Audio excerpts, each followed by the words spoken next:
Good afternoon, ladies and gentlemen. Welcome to the 2018 Luminary Series session. Some of you that have been here before will recall that our very first Luminary speaker was Mrs. Jean Gurney. And you may know that Jean passed away after a long and virtuous life earlier this season. And I think it might be appropriate to use the occasion of Jean's passing to remind ourselves how precious and fleeting life itself is, and to be especially kind and mindful to our luminaries and to our other friends in the American caving community. So thank you, Jean, for your wonderful life, for your dedicated service, and for the gentle reminder. Today's speaker is a true legend in Montana caving. In fact, Mike McEachern is the man that discovered what is the first entrance to the world-class Silvertip Cave system. In an attempt to recruit some additional cavers to help with what he was quite certain was going to be a major deep alpine cave, Mike at one point moved to Austin, Texas for that recruiting. To find a place to live in Austin, Mike and several friends moved into what was essentially the attic of a greenhouse, and for that housing they assumed the nearly unbearable weight of $30 a month in rent. One of the people that he made contact with was Bill Steele, and Bill told me years ago that today's speaker is in fact the man that brought the promise and the potential of Silvertip Mountain to explore as exemplary as Bill Steele himself. Quite an achievement.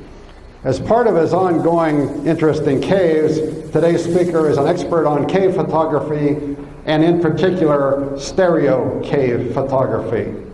Mike's stereo images have been enjoyed by audiences far and wide. As one example, the wonderful stereo images that you see featuring world-class Caverns of Sonora that are replicated, packaged, and sold under the Viewmaster trademark were in fact made by Mike. Thank you very much for coming today. Please enjoy your afternoon with your 2018 NSS Luminary, Mr. Mike McEachern.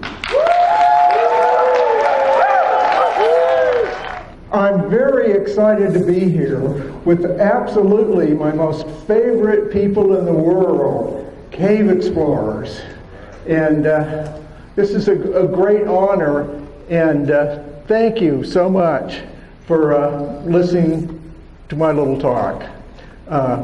And just to make sure that we know where we are in the broad span of time, we are at the 13th bark tune, the seeding of the cock tune, the 5th tune, the 18th winall, and the 7th keen.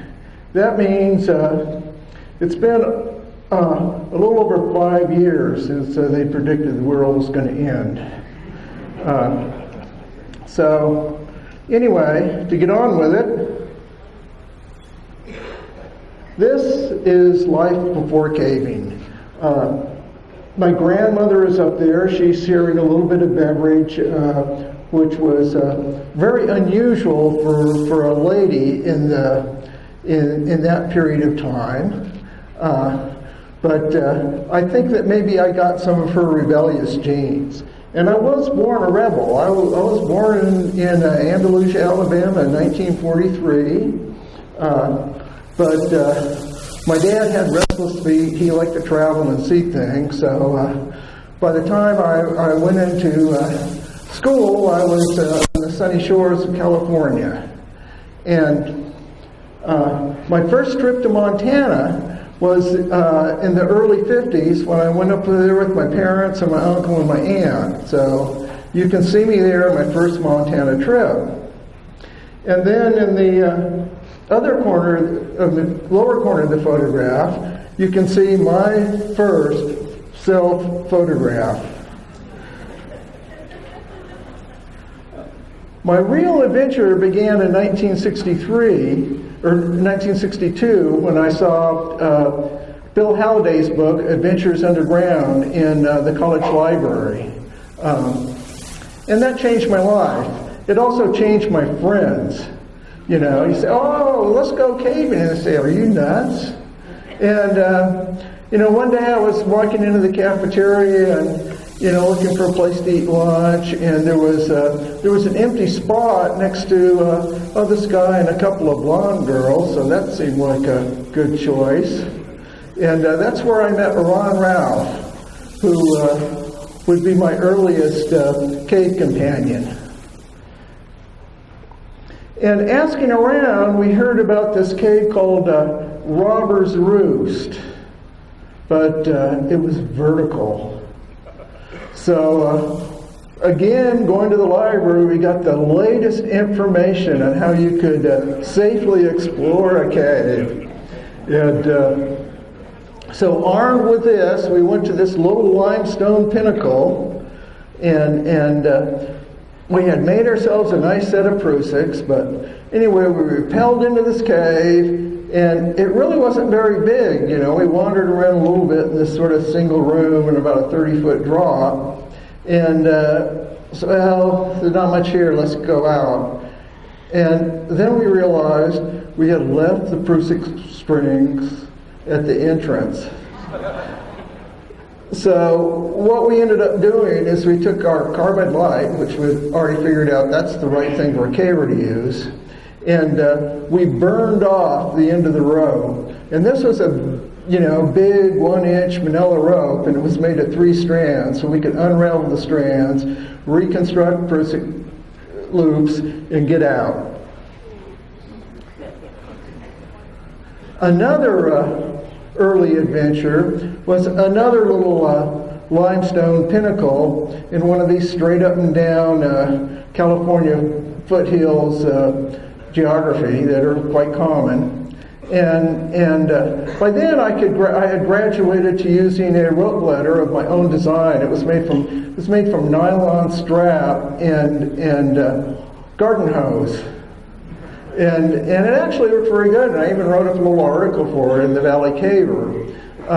But we used that to descend the cave, and you can see me in the lower right corner, and in there we are looking for artifacts in the screen. And you can see I found a good use for those horrible Christmas sweaters that my mom did.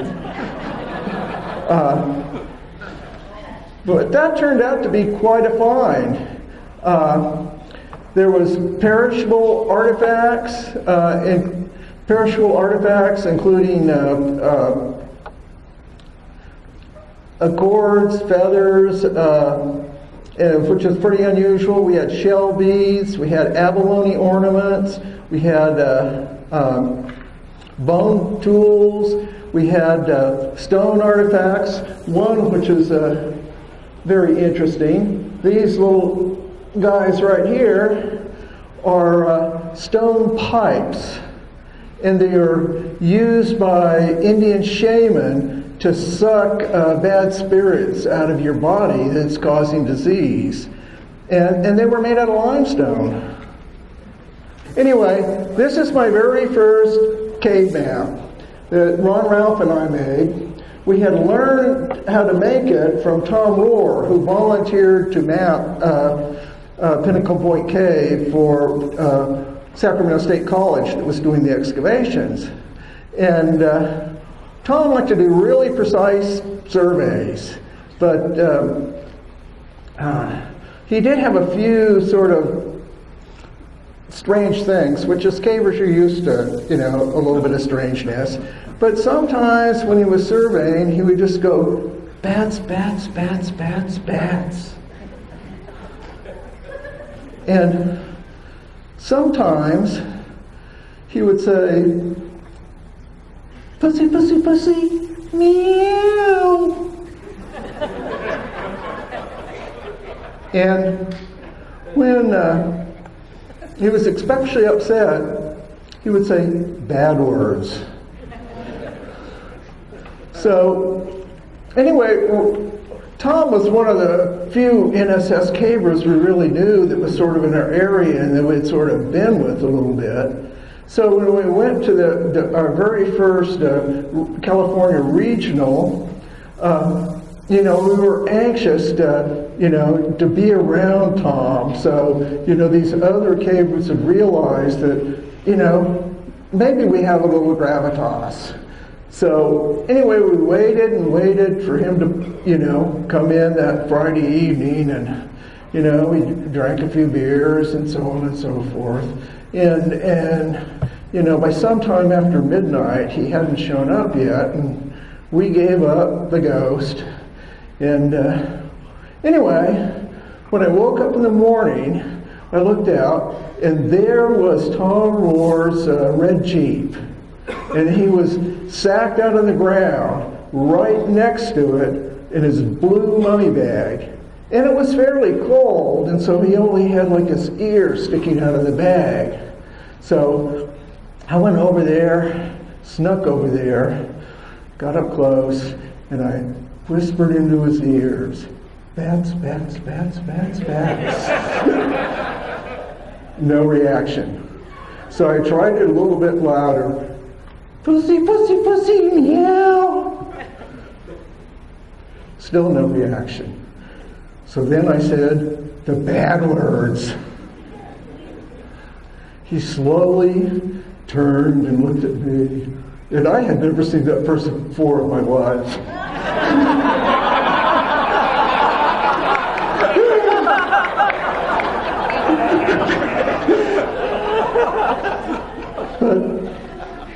Very soon, he threw his bag in the car, jumped in his Jeep, and got the heck out of there.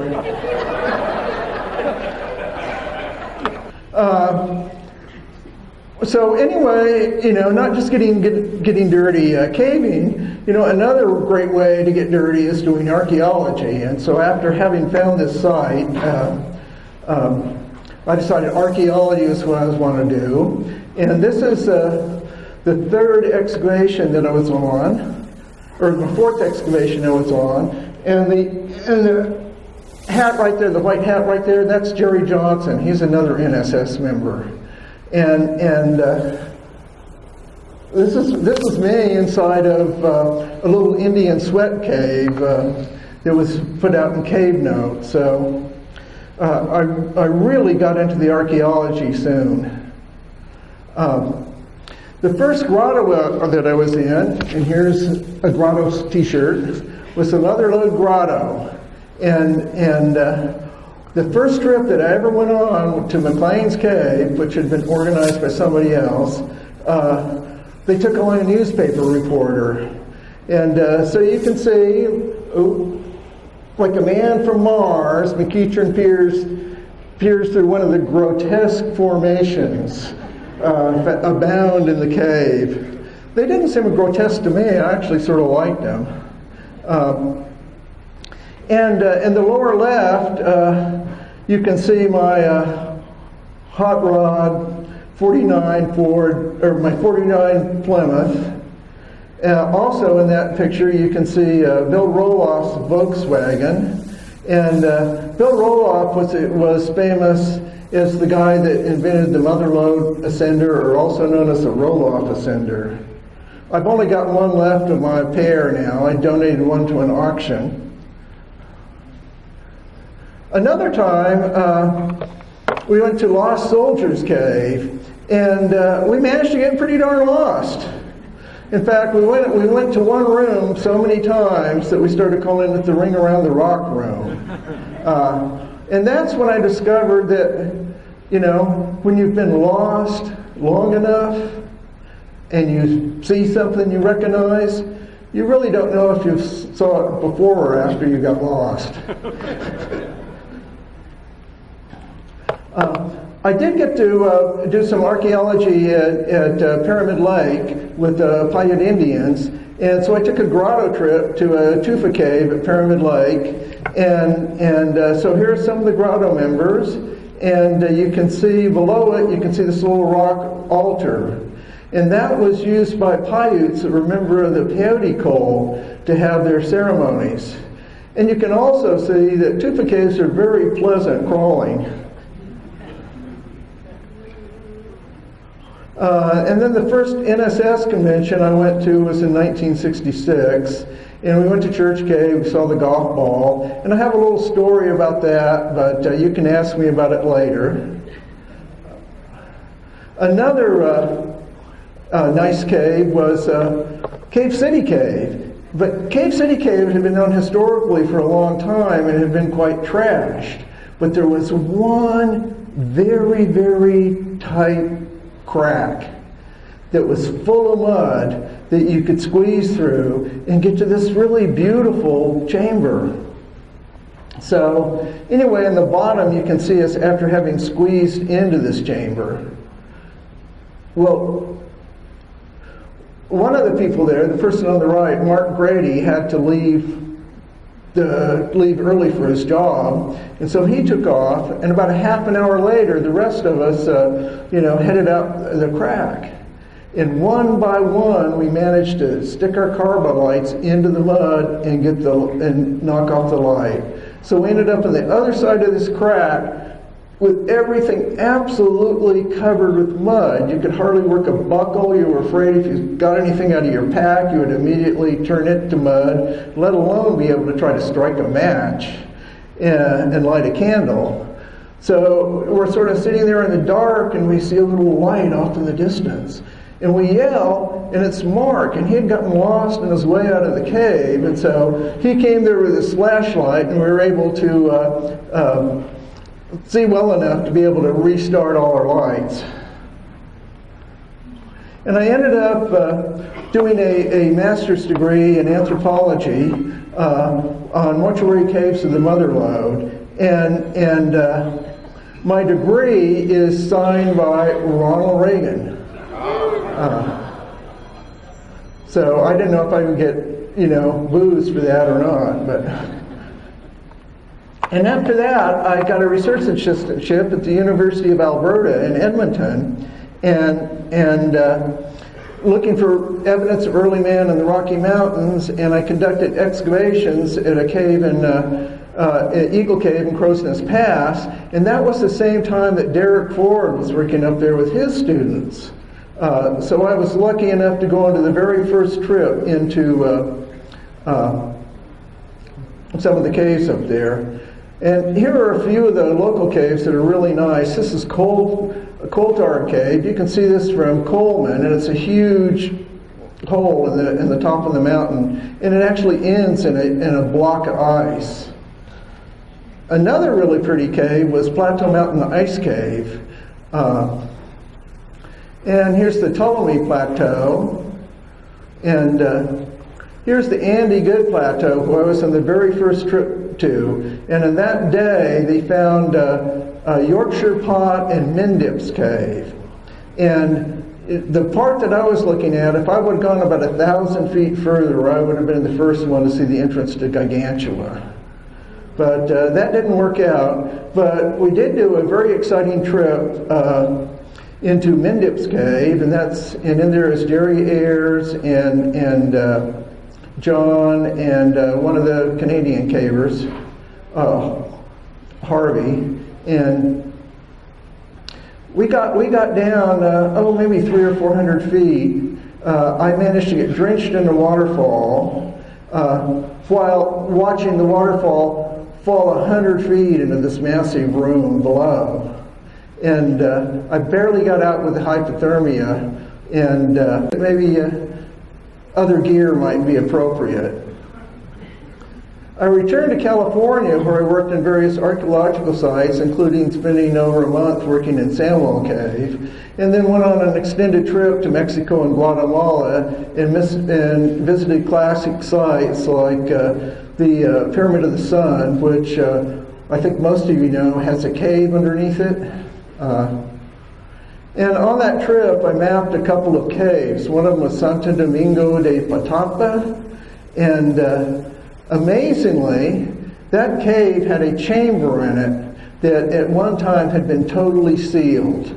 And you can see Ron Ralph there looking through, where the wall into the chamber had been broken down. And I returned to that cave one more time and mapped like the distribution of potsherds in it. We also had this crazy idea of taking a dugout canoe down the Ususinka River, which people said was unrunnable. On that trip, I mapped a cave in Guatemala before we lost the canoe by trying to line it down a rapid, and the rope broke. And we got some Mexicans to rescue us from the Guatemala jungle. And exiting that trip, I went to Austin. And in Austin, there was this guy, Ed Alexander, and he had his parents' car, and he was from Alabama, and he needed to return it. And so he needed somebody else to drive a car out. So, haven't been to Alabama since, I was born there. It was sort of interesting. And so we said, "Oh yeah, we'll be glad to do that." And we were at Terry Raines's house, and we're waiting for Ed to show up. We said, "Well, we can speed this process up if we go out and gas up the car, so we don't have to stop." And so while we were out gassing up the car, Ed Alexander comes by the house, and Terry Raines says, "Oh, they already left. They went to Alabama." And Ed apparently looked visibly shocked. And then he said to Terry, "God, they're crazy enough to have done that." And so he jumped in his car and he took off. And we get back to the house, and Terry says, "Oh yeah, Ed's already gone to Alabama." And eventually we hooked up, but I got to go by the NSS headquarters for the first time. And I got a membership into the Paint Rock Valley Grotto. And coming back to Austin, Bill Elliott was getting to go on a biological collecting trip down there. I didn't really have any money, so I sold him my camera and used that money to be able to spend another week in Texas. While we were doing mostly biologically collecting in caves, we also stopped by the type locality for the peyote cactus. And we did collect a few samples. But later, I was still intrigued by Mendips and where this, 100-foot waterfall into this giant chamber went. And so we planned a trip up to Canada to follow up with that. But we had heard a lead which apparently went from Mary Alice to Newell Campbell to Jerry Ayres, and so anyway, that's how the lead got to us. And we walked right up this valley and discovered this incredible cave system. And Dino, who's in the audience, was the one that first discovered Blood Cave. So anyway, that was pretty exciting, and we spent about a week up there. But, we still wanted to do our Canadian trip, and we got back up to that, and the cave was totally iced up. And so we went back to Silvertip, and we ended up mapping over 8,000 feet of cave on that trip. And then we decided to move to Austin, and it was Steve Zeeman that was really pushing the idea, but he didn't have to push me too hard. And we ended up, here's our attic, our $30 attic that, came out to $10 each a month, so that wasn't too bad. And on the way out there, we stopped at this archaeological dig at Waco Tanks and discovered that most of the people in there were cavers. And here we are in Austin. There's the greenhouse with the truck in front of it. There's a cemetery behind it. And you can see Mike Boone squeezing through one of the tombstones. And the pictures there are my hook. That's what I showed to the caver. Said, "Hey, you really ought to go to Montana. Look at this." And so we managed to load up a school bus full of people and go to Silvertip. And so here you can see the bus that we came in. You can see Stephen Dino's nice Chevrolet, and so on. And so we spent many, many summers there. I figured out that I've done over, I think, 10 trips to Silvertip. But in the 1979 and the 1976 trip, I recorded the hours that people spent in various caves. So I think that Bill Steele deserves the glory he has as the great explorer from looking at this list. You can see that Steve Zeman is pretty darn good too. I'm considerably more wimpy. Stone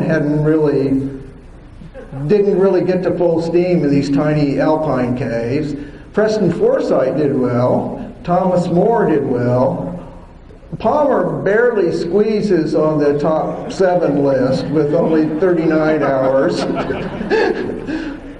But he did do a lot of work on the surface. And anyway, so we did over 750 hours underground with 20 different cavers and mapped 3.3 miles. And here's some of the crew, starting from the top, from left to right, is Peter Strickland, Frank Binney, Steve Zeman, Bill Steele, Bill Stone, Blaine Colton, Warren Anderson, Art and Peggy, Tom Moore, Nancy Boyce, Dino Lowry, Preston and Sherry, Terry Raines, Lisa Wilkes. And there's a group picture of our 1976 crew. And I need at this time also say that I've lost track of who gave me Silvertip slides, and so I can't really attribute all of the photographers. I know that some of them were Pete Strickland, gave me a lot. Of course, Art and Peggy's Silvertip slides are famous. Blaine Colton gave me a lot. Warren Anderson gave me some, and so anybody else that I forgot, I'm sorry, but I just don't know who took them. Also, up there was one of the most shocking experiences of my life when Nancy fell down this pit. It's described in the program, so I won't talk much about it, but you can see the pit and you can see the injuries. And she was pretty bold to try to, step across that. I mean, we offered her a rope, but she thought she could do it. And as you could tell in the introduction, we've long been long count keepers. And this is under Barbara McLeod's influence. And you can see Gil Ediger working on a mold to make a Mayan stela. And we would celebrate certain occasions when the tune changed. And I actually started using the Mayan date exclusively for a while and writing that on my notebooks, but it later became confusing. And you can see Nancy and me with our Mayan calendar displaying it on the eve of the 13th Baktun, waiting for the world to end. And we spent some time down in Mexico caving. And Calibre was one of the most exciting ones because we found a fairly intact burial chamber there, including like figurines regarding the chamber. There's this beautiful jaguar pot where you have a jaguar effigy on the handle, and then the rest of the jaguar is incised in the pot. And Preston Forsythe took that picture. And we did some Mexican pits. Oya de Wallace is the 4 on the left, and on the right is Golden Drenus. A couple of those pictures are mine. The other 2 of the people climbing were given to me. I think the one on the upper right was probably taken by Dave Bennell. I don't know who took the one where you're looking down, but that's my helmet. We really hadn't planned on going to Golden Drenus that day. We were going to go to Oya de Wallace, but we ran into people that were going to do Golden Drenus, and they had a 12,000-foot rope, so you could rappel into it. Well, we only had a couple of 600s, so we ended up having to tie a knot in the rope. And so on the way out, about 500 feet off the ground, we had to go over a knot, and that had a little bit of a pucker factor. And here are some images of the Watlet trip. I think it was 1978, and when they did De Carrizo. which they just connected into the rest of the system this year. But one of the strangest things, well, we were living in a little house there that they just divided the house so the cavers could have part and the family had the other part. And we sort of slept up in this attic area, and we heard these strange noises that were coming over there. And there were strange noises coming, and we peered through the crack, and here was a shaman doing a sucking ceremony with one of these little pipes like had been found in Pinnacle Point Cave. So that was really amazing to find this, 1,000-year-old artifact and then seeing similar things still being used.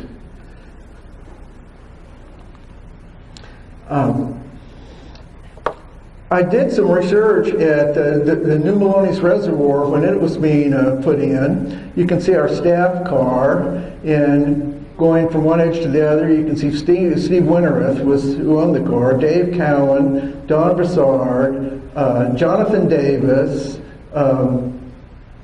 brain fart, and then Jim Muncy's down in the end. And Jim's actually discovered some of the caves in Montana. He was one of the first guys to go into Silvertip. The bad thing about being, paid for caving, some days you just don't want to go caving. And it's terrible to have to get up and go caving when you don't want to. But I did do a nice report on it, and attempted to develop a scaling system for rating caves over multiple areas to determine their relative significance. And then moved on to Alabama. And here are a couple of pictures from our first trip with the Birmingham Grotto. And this is Myrna Attaway right here. And this is Steve Attaway, Larry Brown, Larry Moore, Ken Brown, Steve Pitts, Nancy, Valerie Howell, Lynn and Greg McGill. Anyway, these are some of the people that I caved with. And but I still couldn't get Silvertip out of my mind, so we came up here in 1982, and Marion Smith got to do his 1,000th pit.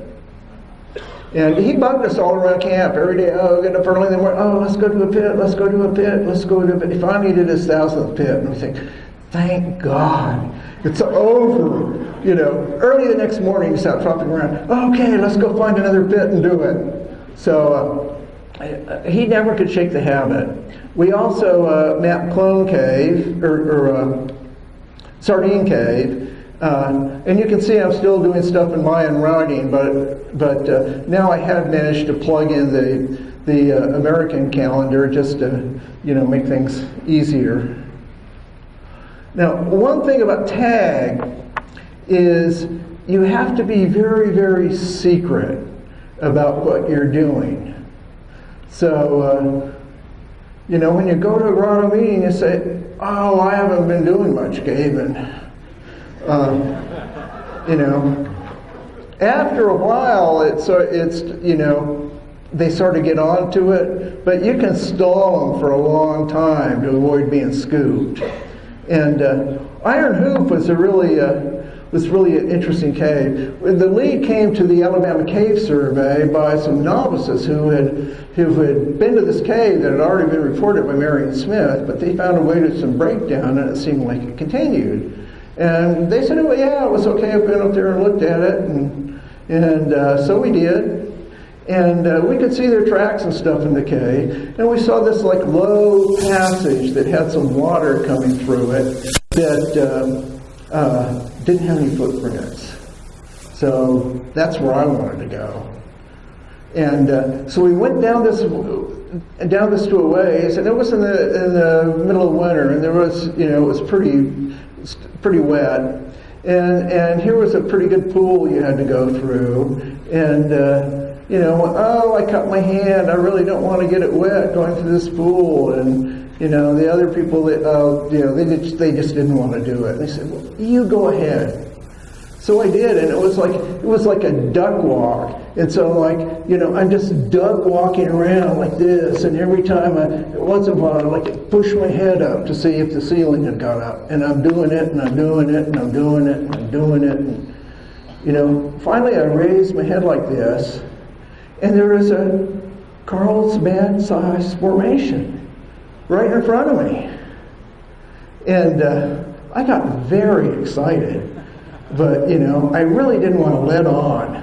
So, you know, I go back down the passage and I say, it looks pretty good, you really ought to come on. And then I rushed back into the chamber, and I got up by this formation, and all of a sudden I started going. All of this time I thought when people, you know, did that in Insto, they were just showboating. And I discovered that day it's actually a physiological phenomenon. And one of the other caves that we managed to spend a fair amount of time in is Fern Cave. And Fern Cave is real interesting because, you know, in places in it you can see torch marks. There's like this strange fur thing that's in there that I don't think has yet been identified, that I think that somebody left there. And there's this pit called the Bone Dome, which had Pleistocene bone in it. And they also discovered a human mandible. And so, of course, I was very curious about that, and, you know, went up to look at the situation. And since we could see that Indians were traveling in the cave, it didn't seem likely that they came in the same way as the Pleistocene animals. I think they fell down this pit right there. It sort of sneaks up on you, and I think he just slipped and fell down there, and that's what happened. Another cave I spent a lot of time in is McClingan's Cave, and in the lower left, you will see Gary Barnes. There was a very muddy section of the cave that we took him with. Normally when we went to that part of the cave, we could only do about 10 stations before our gear was so muddy that you couldn't read an instrument, you couldn't read a tape, you couldn't even reel a tape. But anyway, that's Gary there. The person in blue is Jerry Salisbury that I caved with a lot. And Dave Cottle came up with this idea that, gosh, it wouldn't be bad to, you know, drive to Texas for a weekend to participate in the Caverns of Sonora restoration. And it didn't take me much convincing. So one of the owners there noticed that I had a 3D camera. And she said, well, gosh, I've always wanted a set of Viewmaster reels for the Caverns. So I volunteered to take those. Oh, how horrible, work for free in Caverns of Sonora. And so we did some of the stuff on the weekend trips when we came over for restoration, and then I went over and spent a week over there taking photographs. And I got my old buddy Ron Ralph to help me with it. And, you know, for, you know, older, you know, dirty men, it was like an ideal job because, you know, they would check you out with a, you know, pretty little high school girl to pose as your model every day. So that was a lot of fun. And here's the Viewmaster reel. And you can see it's credited on there to Dave Cottle and Ron Ralph and Bill Sawyer, who helped me with the photographs. And it really was one of the most exciting things I've ever done, was to have a Viewmaster reel. Also, you know, not just, you know, going over to Texas, we had one grotto member who was a Romanian, and he managed to set us up with a grotto trip to Romania. Absolutely the best grotto trip I've ever been on. We went over there for a couple of weeks. It only cost $1,000 with airfare and everything, and was able to get some really nice photographs. In 2002, I retired to Montana, and Montana is really different than TAG. It's just not the same kind of caving. But we do spend a lot of time in the wilderness in the summer, and in addition to doing expeditions, I was able to be here for the fight to keep caves open. One of my was our trip to Una Mountain. That's the longest approach that I ever had. It was about 30 miles, and it was a huge borehole. Daryl Greaser had actually discovered it from an airplane. You can see the crew of us sitting there, and then on the lower left, you can see Red Watson, and I believe that's the last time we got him into a cave. He didn't have a helmet. He didn't. So I got him to wear my helmet. I wanted him to wear my cave pack on his back, and he said, "I never wore a pack on my back," and so he grumpily held it by his side. So there's Red Watson in his last cave in his bee suit. Another thing I like about cavers is they really do know the difference between their ass and a hole in the ground.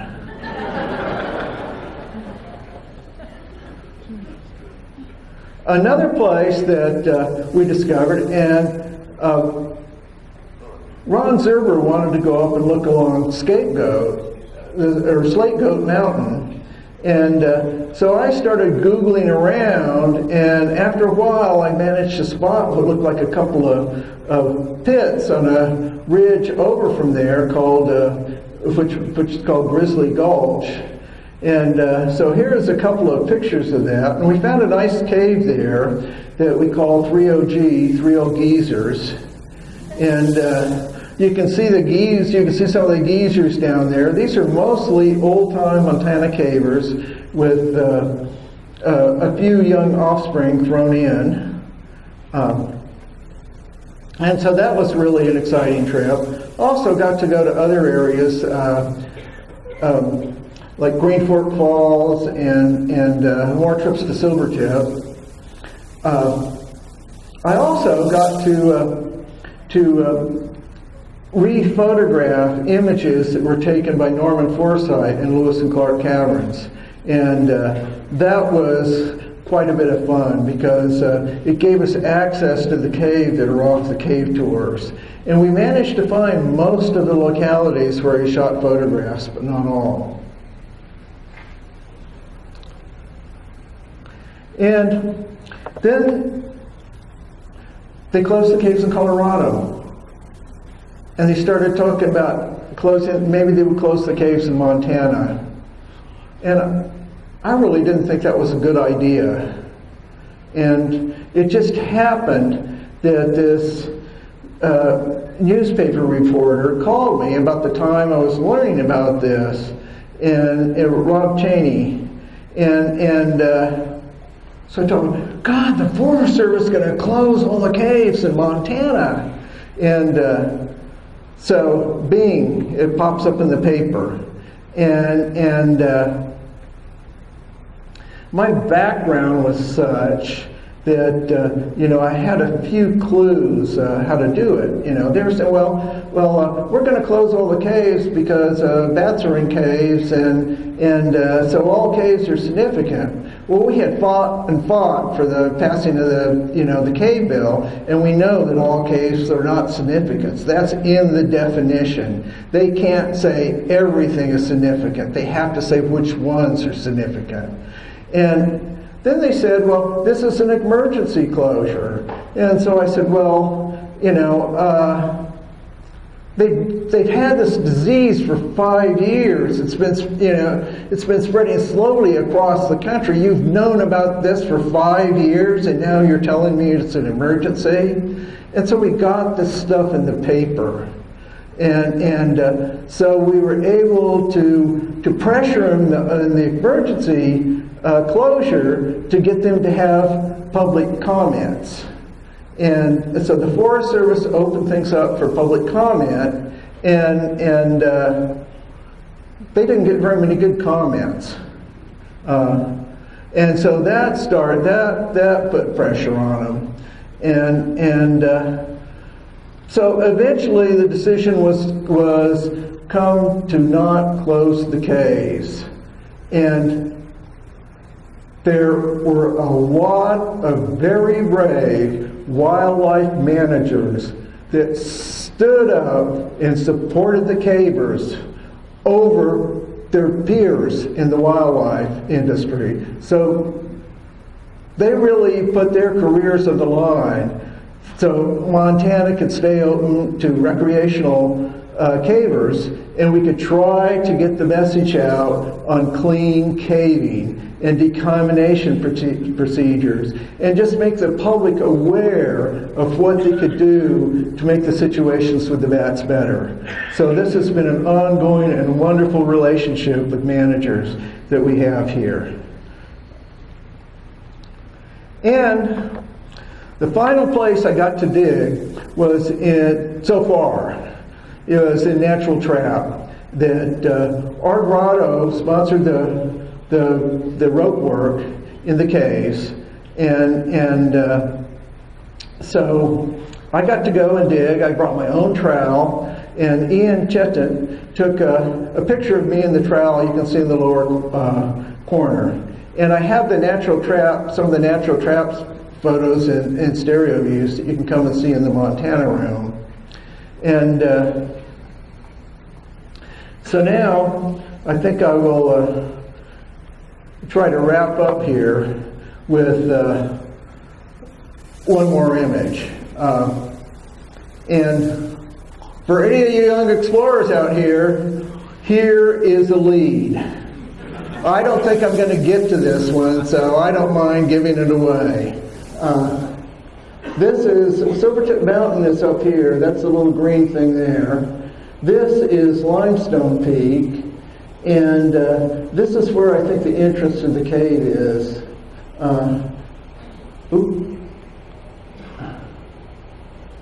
So anyway, there it is, and it's up for grabs.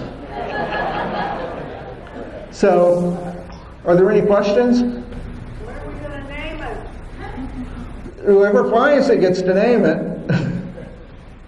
Well, I found it, but I think whoever explores it ought to be able to name it. Hi. Is it true that you got scalped on Silvertip Peak? Yes, it is. Well, actually, I didn't get scalped there. I actually got scalped at my sister's in Hamilton. But, the water at Silvertip is really, really cold. And the last thing you want to do is like wash your hair. And I'm not very good at bodily habits anyway, but my hair became like a complete mess. And so on 2 summers, I just came up with matted hair, and I actually sort of liked the matted hair look.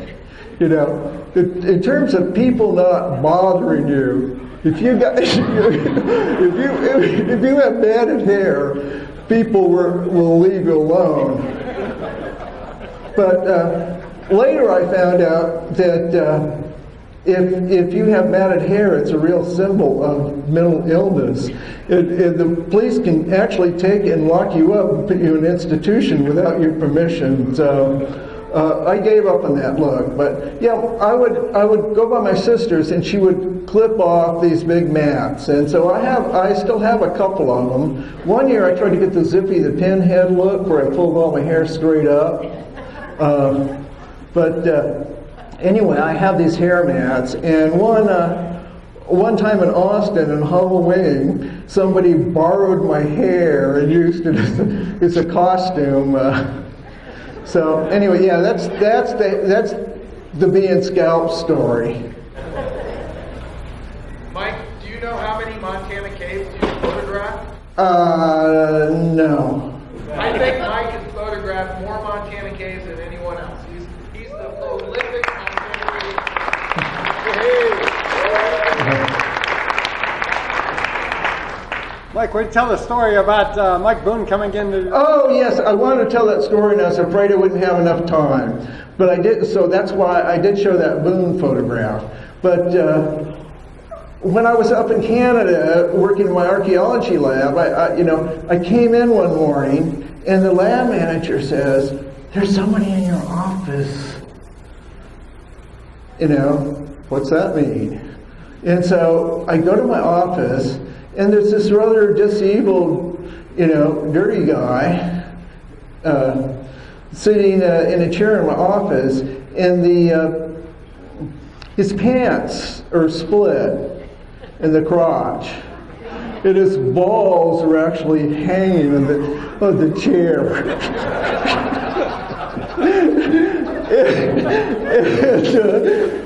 So I was surprised.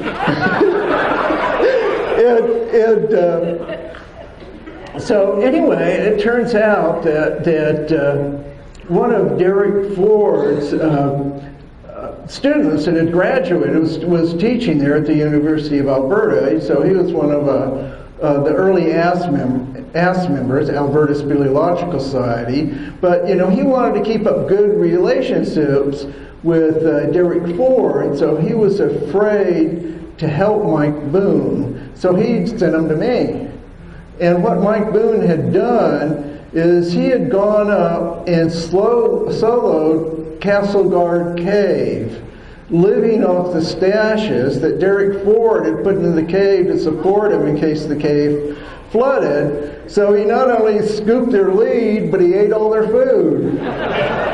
And so that's how Boone ended up in my office.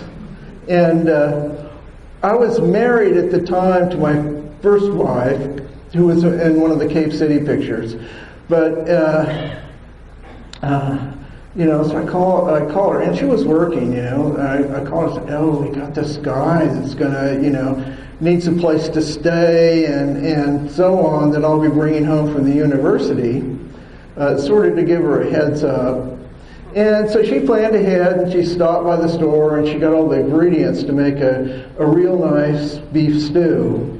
And so we bring Boone home, and we're sitting in our living room, and after a while, not very long, Mike said, "Oh, I need to go to the restroom," and so he wanders off to the bathroom, and he comes back, and we talk some more, and I don't know what's wrong with the guy, but he has to go to the bathroom again and again.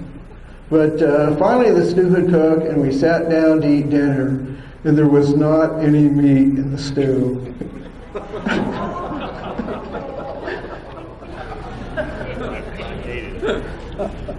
Any more? Hey, Mike, tell that story about Silvertip. You know how now people have the drop point and they get their gear at? Tell them about that first trip up when we went up the face. Oh, yes. Actually, we had a very hard time going up Silvertip. The map we had was one of the old quads, 30 minutes. It showed a little cabin up there that and a trail going to it. Well, we got into there, and it took us a long time. We took too much stuff. We were unprepared for how bad it'd be, and it turned into a horrible bushwhack to get to this cabin. And so we got there, and we were exhausted. We'd already spent about 3 days just on the darn approach. And so we decided we would take a day off, and so we left our packs and we just wandered up to the creek to the base of the waterfall, and ended up. Well, it doesn't look too far to get a little more up that way. So we ended up climbing up the face by the waterfall to get to Silvertip the first time. And then later, Steve Zeman found the alternate route to come back down to the drop point in the way that we go down. But the first trip was a hard one. Where's the Cave City Cave? The what? Cave City Cave. It's now known as California Caverns, I think. It's a commercial cave. Any more? Okay, thank you.